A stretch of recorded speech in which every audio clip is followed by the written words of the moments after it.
আসসালামু আলাইকুম রহমতুল্লাহ। ফুল ফুটুক আর নাই ফুটুক, আজ বসন্ত। আই ছেলেরা আই মেয়েরা ফুল তুলিতে যাই, ফুলের মালা গলায় দিয়ে মামার বাড়ি যাই। আজ আমি চলে আসছি নারায়ণগঞ্জ জেলার বন্দর থানা দিগলদি গ্রামে, যে গ্রামে বর্তমানে ফুল চাষ করে অনেকে আর্থিকভাবে স্বাবলম্বী হচ্ছে। আজকে আমি আপনাদেরকে সম্পূর্ণ ভিডিওতে দেখাবো কি জাতীয় ফুল চাষ করে একজন মানুষ স্বাবলম্বী হতে পারে। ফুল বিবাহ বাসর প্রিয় মানুষগুলো সামাজিক অনুষ্ঠানে ফুল ব্যবহার হয়ে থাকে, তাই এর চাহিদাও ব্যাপক। আপনি চাইলে এই ফুল আপনি চাষ করতে পারেন। আপনি আপনার এলাকায় একটু কম দামের জমি সংগ্রহ করে আপনি বিভিন্ন প্রকার ফুল চাষ করতে পারেন। ফুল সাধারণত বিভিন্ন সিজন অনুযায়ী হরেক রকমের ফুল হয়ে থাকে। আপনারা ভিডিও স্ক্রিনে অবশ্যই দেখতে পাচ্ছেন, এখানে হরেক রকমের ফুল রয়েছে। আপনি গোলাপ, জবা, বেলি, টগর, রজনীগন্ধা, সূর্যমুখী, আরও হাজারো ফুল রয়েছে। আপনার ফুল কিন্তু বর্তমান সময়ে প্রতিদিন বিভিন্ন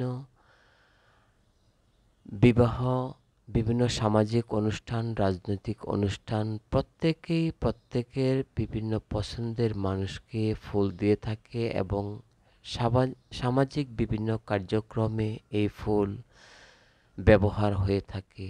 সুতরাং আপনারা ফুল বর্তমান সময়ে একটি অর্থকরী ফসলও বলতে পারেন, পণ্য বলতে পারেন। তো আপনারা যারা এই ভিডিওটি দেখছেন, নারায়ণগঞ্জ জেলার দিগলদি এবং সাবদি এলাকায় হাজারো মানুষ এই ফুল চাষ করে তাদের জীবিকা ও ভাগ্য পরিবর্তন করে নিয়ে আসছে। আপনি যদি বেকার হয়ে থাকেন আর আপনার এলাকায় বা আপনার আশেপাশে যদি এরকম খোলা বা একটু খালি জায়গা থাকে, আপনি এই ফুল চাষে আগ্রহী হতে পারেন। আমরা অনেকেই বেকার এবং বেকারত্ব দূর করার জন্য এই ফুল চাষ অত্যন্ত গুরুত্বপূর্ণ। তো আমি সবসময় নতুন ব্যবসা এবং ভ্রমণ সংক্রান্ত কিছু আপডেট আপনাদের মাঝে রেখে থাকি। তো এই বিষয়টা আমরা অনেকেই অনুধাবন করতে পারছি না যে বর্তমান সময়ে যে বাজারে প্রচুর ফুলের চাহিদা রয়েছে।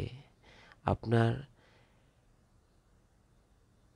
প্রতি 5 জনের মধ্যে 2 জনেরই প্রতিদিন কোনো না কোনো ফুলের ব্যবহার হয়ে থাকে। তো সুতরাং আপনি চাইলে ফুল চাষ করে স্বাবলম্বী হতে পারেন। আর ফুলের সবচেয়ে বড় বাজার এখন হচ্ছে সাবদি দিগলদি এলাকায়। বাংলাদেশের যে প্রান্ত থেকে এই ফুল নিতে চান, অবশ্যই আপনারা নারায়ণগঞ্জ চলে আসবেন। নারায়ণগঞ্জ থেকে বন্দর 1 নং খেয়াঘাট পার হয়ে এখান থেকে সিএনজি, অটো বা যে কোনো বাহনে চড়ে আপনি সোজা চলে আসবেন সাবদি দিগলদি গ্রামে। আমি মাত্র 2টা গ্রামের নাম বলছি, কিন্তু এর আশেপাশে অসংখ্য অনেকগুলো গ্রাম রয়েছে যেখানে প্রতিনিয়ত ফুল চাষ হচ্ছে। তো সুতরাং এই ভিডিওটা যারা দেখছেন, অবশ্যই যদি ফুল চাষের প্রতি আপনি আগ্রহী হয়ে থাকেন এবং আপনার ভাগ্য পরিবর্তন করতে চান, অবশ্যই সহজে ফুল চাষ করে আপনি আপনার ভাগ্য পরিবর্তন করতে পারেন।